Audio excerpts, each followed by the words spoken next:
Hello, welcome in.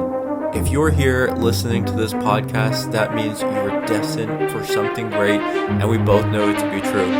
So without further ado, welcome to the Dark Matter Podcast.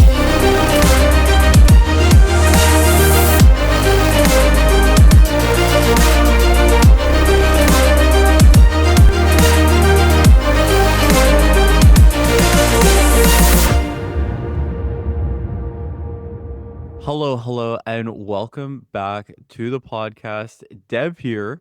I've been getting a lot of responses over the last little while and a lot of feedback. A lot of people did like the guests and the interviews, just the back and forth conversations on the podcast. And so I wanted to bring you someone special. This is Bruce Weddel. He's actually also from Ontario, Canada. Funny enough, Bruce and I connected a couple years ago when he invested into the last business, growing a coaching program.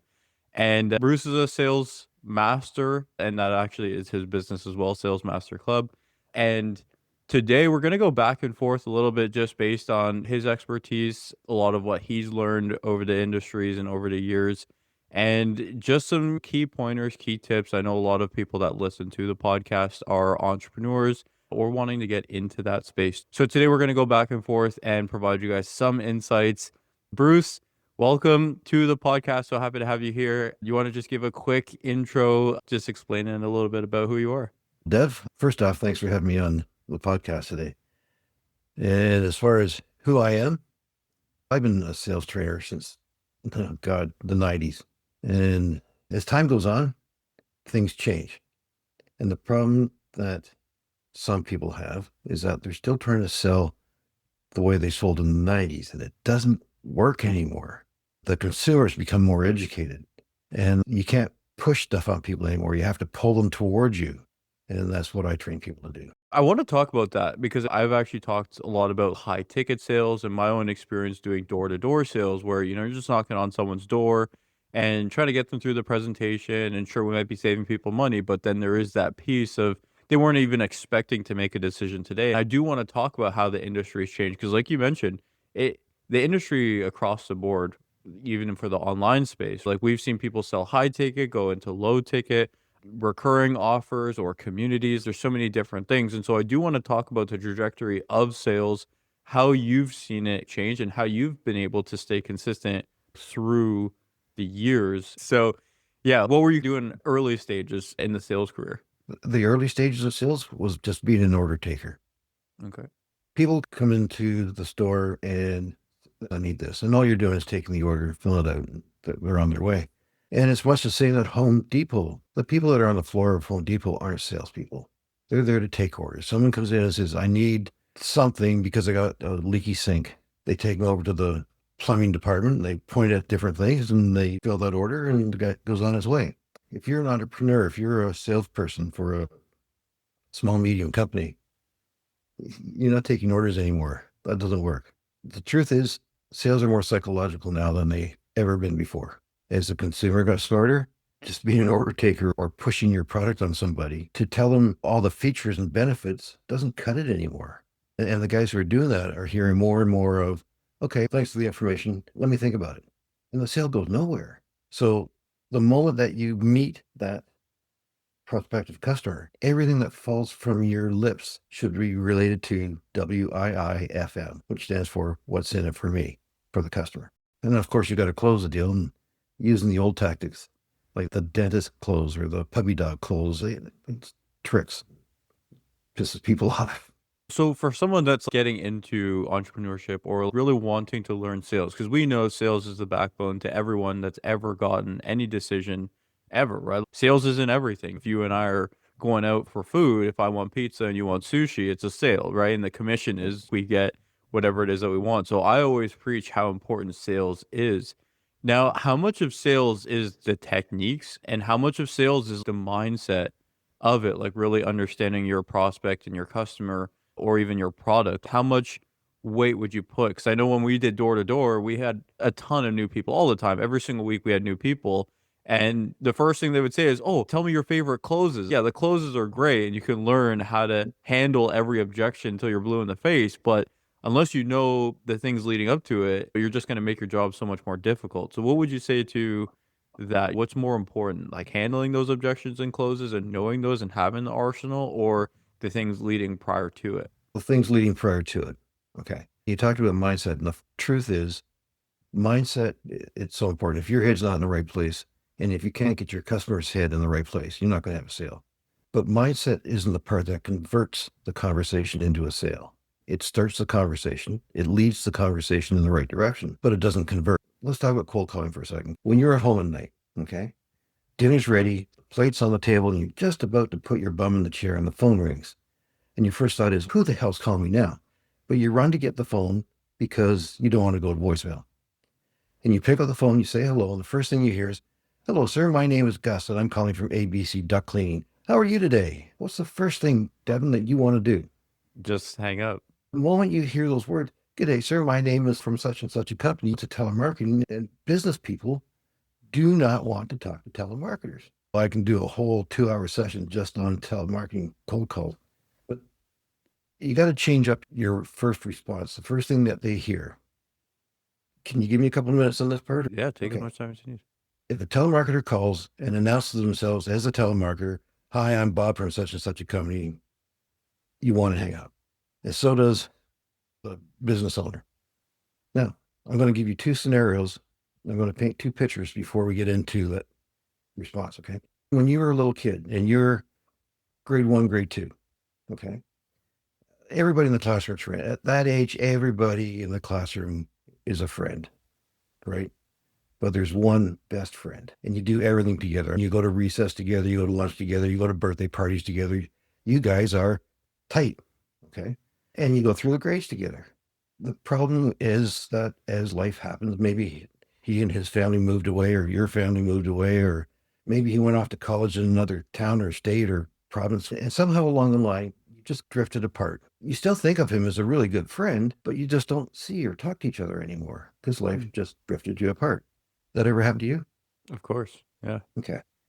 So let's say you wake up one morning, you throw the covers off, you put your feet on the floor, and all of a sudden, your long lost best friend pops into your head. And you go, wow, where the hell did that come from? I haven't thought of Frank for a long time. But then you go on with your day. But a couple more times during the day, Frank pops into your head, and you're thinking, that's an omen. I got to call Frank. When you call your long lost best friend Frank, do you sound like option A or option B? Option A is, hello, Frank. It's Bruce calling. How are you today? Or do you sound like option B? Hey, Frank, it's Bruce. How have you been? Definitely B. Okay. Keep that in mind. Okay. All right. So next scenario is you're in the grocery store and you want to buy some apples. You don't want to buy a 10 or 20 pound bag of apples because they'll start going bad before you can eat them all. So you want to buy 4. Okay. Now, when you buy apples, 1 or 2 or 4 at a time, do you not pick them up and check for wormholes and cuts and bruises and Of course. right? You want to make sure you're getting good apples, right? Yeah. Okay. So here you are in the grocery store, in the produce department, in front of the apples, and you're picking them up and you're inspecting them. And someone steps up beside you in your peripheral vision and says, hey, Devin, is that you? Oh my God, Devin, I haven't seen you in forever. How have you been? And you turn and you look and you go, oh, crap. I don't know who this is. Ever happened to you? Yeah. Yeah. There's 2 things that go through your head in a flash in the same instant. First, you're embarrassed because he recognized you and you don't recognize him. The second thing that goes through your head is, if I let him talk for just a moment, I'll probably remember who he is. Okay. So let's get back to that phone call. When the telemarketer calls us, hi, I'm Bob from such and so company, click. But when you call and you said, hey, Frank, it's Bruce calling. How have you been? What's going through his head? Who is this? Oh my God, Bruce, I don't remember Bruce. And he thinks, give him a second to talk and I'll figure it out. You are not identified as a telemarketer or a salesperson. And what does how have you been indicate? How have you been indicates that you may have met in the past. And that's what makes the wheel spin in the back of his head. How have you been? No, he must know me. I can't think of who he is. Keep talking. You can only say 2 things. I'm fine, thanks. Or, hey, Bruce, I don't think I know who you are. And it doesn't matter what he says because you're going to land in the same place. And that place is when he says, I'm fine, thanks. How are you? Or I don't know who you are. Oh, listen, Bob, we've never met, but the reason I'm calling is because I've got a little bit of a problem and I'm really hoping you're the guy that can help me out. And when he says, how can I help? He's listening. When's the best time to tell him you're going to do him some benefit is when he's listening. I can go on and on about this for the next 2 hours just on this part, but you got to get them to listen first. If they're not listening, all you're going to hear is click and then a dial tone. So once you've got them on the phone, you've told him what you can do for him, he agrees to an appointment. First off, never ever try to sell on that first call because you've interrupted them. There's nothing more than they want to do than get back to what the heck they were doing because that was important to them. All you want to do is book an appointment in that first call. Once you've got the appointment, you're going to ask the big question. And that is, Bob, listen, I got you down for 2 o'clock on Thursday afternoon. Listen, I got one last question for you before I let you go. I know that if you don't like what I show you, you can tell me no, right?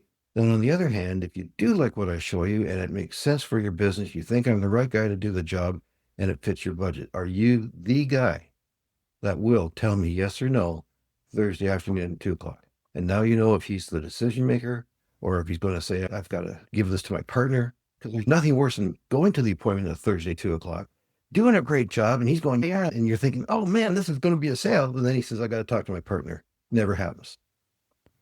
He never talks to the partner. Or if he does, hey, you don't even know if there really is a partner because you didn't ask. So now you've gone from mindset to prospecting to calling them to book the appointment, doing the presentation. And the key parts of the presentation are everything you say has to drip with what's in it for him because people don't do anything unless there's something in it for them. Make sense?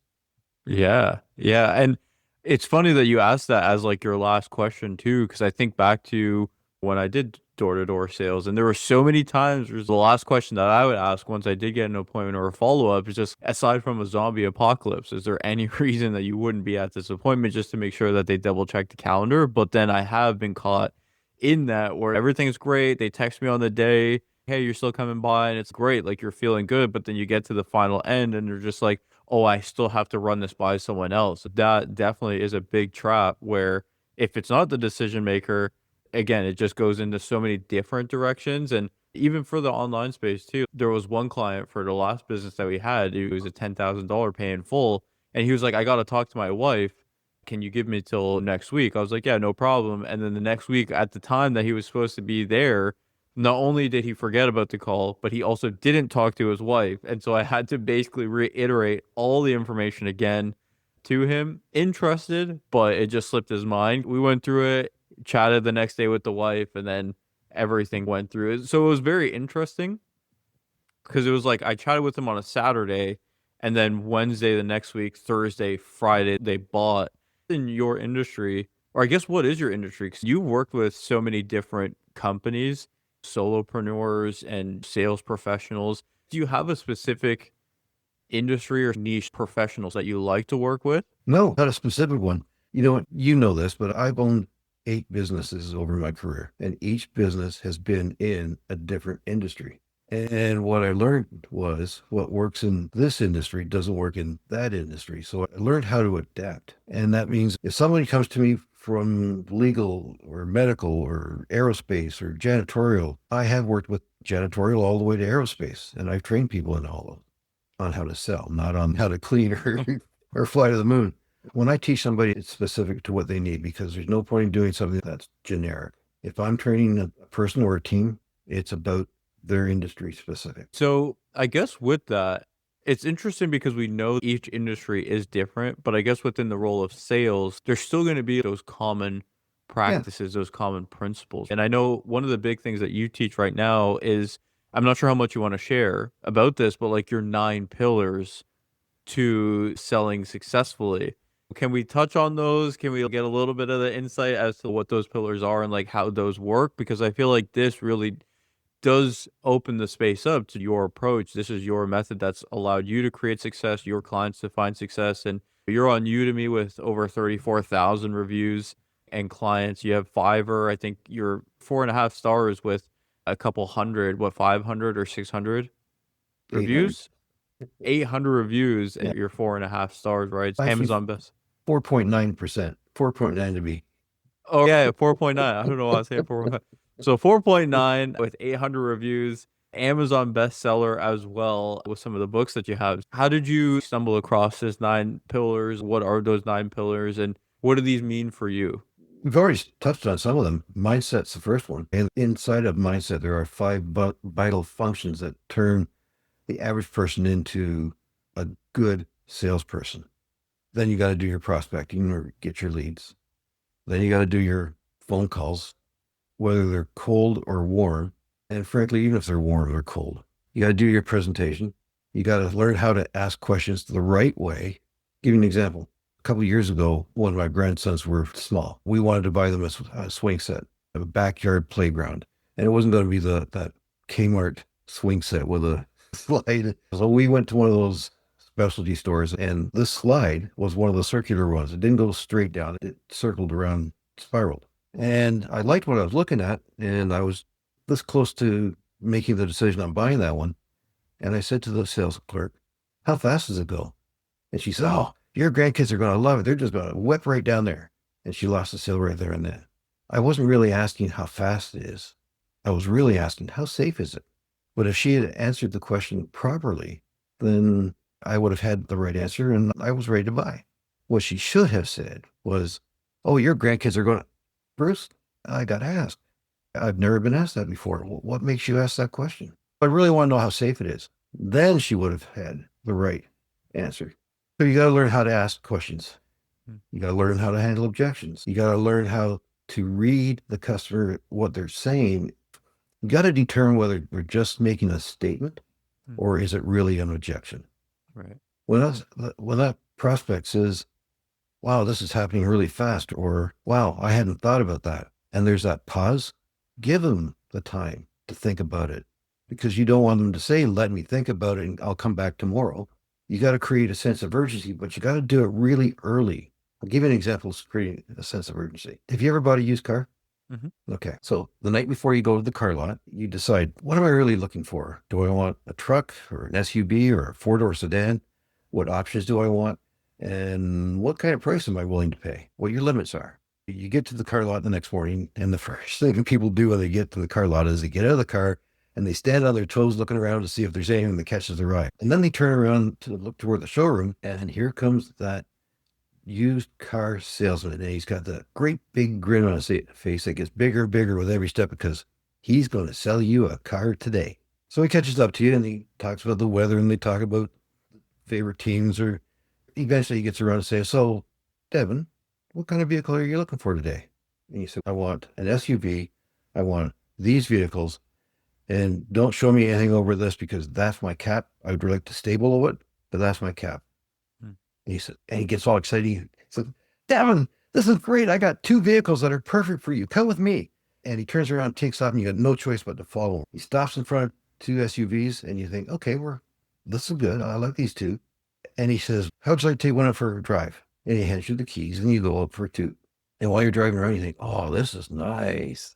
It's got all the options I want. It fits my budget. Yeah, this is nice. But when you get back, you don't want to let on how much you like the car, because the more you love the car, the less you can negotiate the price, right? Give him back the key and he says, so what do you think? Should we go ahead and put an offer in on it? And you say, you know what? It's okay. It's a good car, but what I'm going to do is I'm going to go home and I'm going to think about it overnight and I'll come back tomorrow. Devin, has a customer ever said to you, let me think about it? I definitely used to get that all the time for sure. So he goes, oh, because he doesn't want you to leave, because he knows damn well you're not coming back tomorrow. He doesn't want you to leave. He says, what? But it's got all the options, and it's got and tell you what, Devin, these are really popular models. They got the options that everybody's looking for. So I'm telling you, Devin, if you don't put an offer on one of them right now, by the time you come back tomorrow, they're gone. How much pressure did he put on you right there and then? Yeah, a lot. Do you like to make decisions under pressure? No, not at all.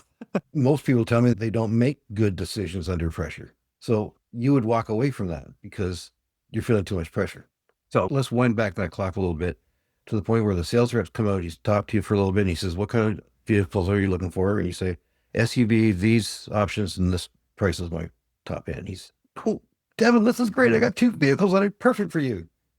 But before I show them to you, let me tell you this. They're both very popular models. They have all the options that you're looking for. They got all the options everybody's looking for, and they're priced right. Devin, what I'm saying to you is I'm going to show them to you, but if you like one of them, then I'm going to strongly suggest you put an offer in today because these will go fast. Okay. Follow me. By the time you get to the vehicles in that scenario, by the time you get to those vehicles, have you digested the urgency and dealt with that internally? Yeah, for sure. So you didn't leave. You didn't feel under any pressure. That's why creating a sense of urgency early is so important, because if you leave it to the end, it sounds and feels like a sales tactic and puts pressure on your prospective customer. If you tell them everything up front, they'll deal with it through the sales process, and they've dealt with it by the time you get to the end of the sales process. Back to the 9 pillars. Once you've dealt with their objections, then you have to close the sale. Right. After that, you need them to develop more leads. You want to get referrals, and you want to get more sales from the same customer in most cases, unless it's a one-time dead end sale. So that's what the 9 pillars are based on. It starts with mindset and ends with getting referrals.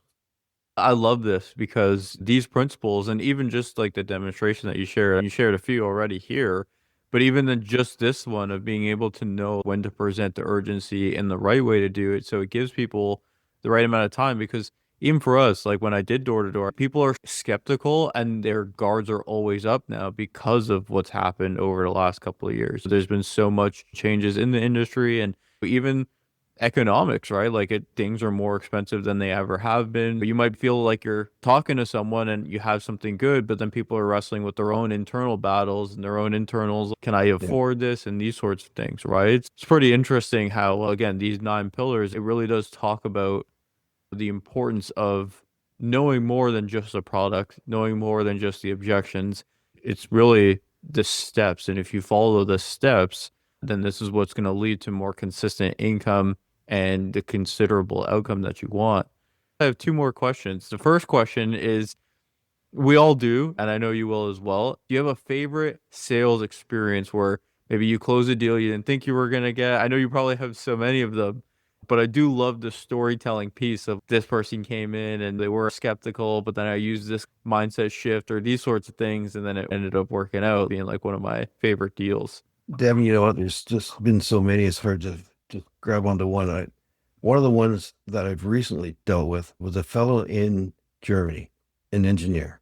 Okay. He was right at the very leading edge of artificial intelligence. This sudden rush into artificial intelligence that we've had, and he picked up on it. He never sold a damn thing in his life. He was one of the guys that worked in the background in the office. Like I said, he was an engineer, but he came up with this idea and knew that he could help other businesses with artificial intelligence, but he hadn't sold a thing in his life, had been trying for 3 months and never made a sale. And his wife was on his back about go back to work because he had left his job to do this. Hmm. And when I told him the price of the course, he knew he needed it. The price was scaring the crap out of him because every bit of money he had was outgoing. There was no income. He hadn't made any sales. The course was a 3-month course. He got into the 11th or 12th week and he got his first sale. It was a 50,000 euro sale. Wow. He finished the course. He sold a couple more packages. They weren't as big as the first one, Hmm. but he made more in the 3-4 months after the course than he was making in his old job. And the reason Yuri stands out so much was that he actually paid a freelancer to write a song about me.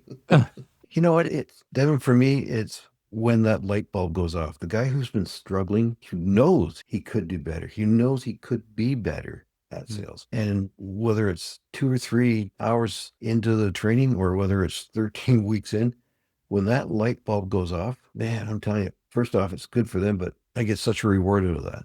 Right. When I get those 5-star reviews, those are as important to me, knowing that I'd help somebody, as earning the income. And I'm sure you've read some of those reviews. What shocks the hell out of me is that when they do these reviews, like you review a restaurant, service was great, friendly waitress, food was good, 3-4 sentences done. People are writing paragraphs, they're writing small novels. I'm so grateful for this.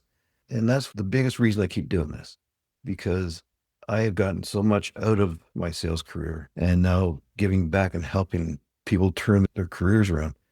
I get an immense amount of pleasure out of that. Your audience can't see, but of course you can see the snow on the top here. Hmm. I retired 3.5 years ago for 3 days. 3 days of watching TV, Devin, drove me nuts. So I started up one of my businesses again, which I've actually just recently sold. And I went back to work. But the part of what I do is those training sessions. Just love it. That was the second question for a lot of people that get into coaching individuals. Usually there's a passion. The people that are really just doing it for money, you can see and you feel that. I think there's an energy in it. And I think even with what you said, and I've definitely read the reviews as well. So like some of the reviews and the things that people are leaving, it's more than just a transaction, right? There was a relationship built. You helped them see what they were missing before. And so that was the question. Why do you do it? Why do you love helping professionals increase their income or learn the foundations of selling? And I think you answered it there because you're passionate about this work and you really do love helping people, especially people that have been stuck.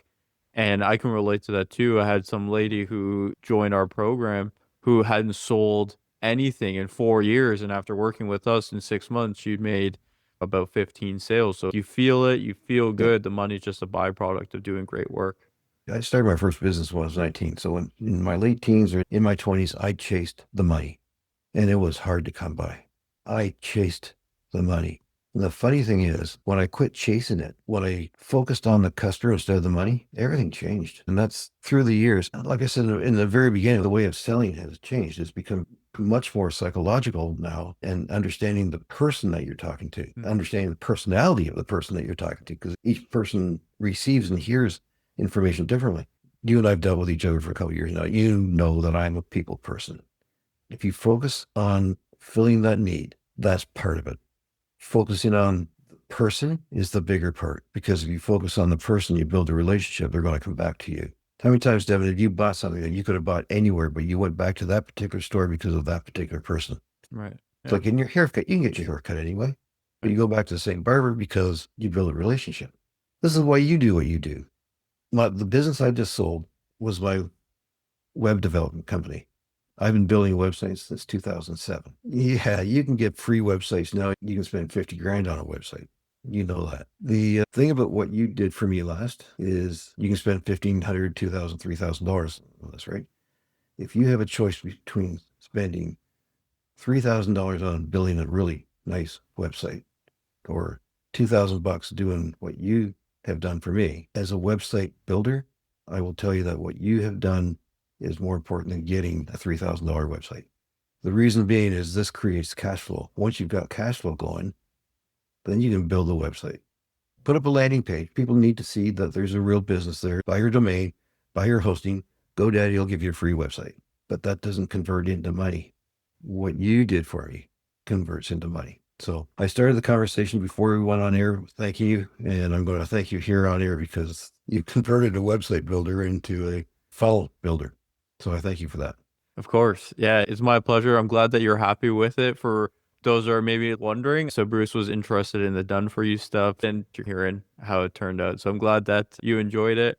I'll show maybe some more of that on the YouTube, but Bruce, this has been awesome. I feel like we had a great conversation going back and forth, how you're so passionate about sales, your processes, how long you've been in the industry. You got some fantastic reviews and stuff as well. For the people that want to learn more about what you do and maybe how to work with you and things like that, where do you want them to go? Salestrainingmaster.com. Just, email me. I'll leave your email and the Sales Training Master website in the show notes. So if you guys are listening to this, all the links will be down below. Definitely do reach out. Bruce is someone that I wouldn't have brought on the podcast if I wouldn't vouch for him. We met a couple years ago, but you're definitely someone that stood out to me personally. And I feel like, of course, there's reciprocity in that. So any final thoughts, Bruce, before we go ahead and wrap up here for today? No, I think that $20 I paid for that funnel is Okay. Lord. No, if you want to talk about sales, we're going to need a much longer podcast. Okay. If you guys want to hear another one, make sure you reach out, comment down below, reach out to Bruce as well. Definitely part 2 could be another one that we do very soon. Thank you so much. Sequel? Yeah, maybe. We'll get something on the books. Thank you so much for everyone that's been listening to the podcast. We're officially in 22 countries. So thank you for everyone that has been sharing the show, reaching out, and showing the support. It is truly appreciated. So thank you so much. I'll catch you on the next one. If you enjoyed today's episode, please like, comment, share, subscribe, do it all. You know I appreciate it. And as always, I'll catch you on the next one.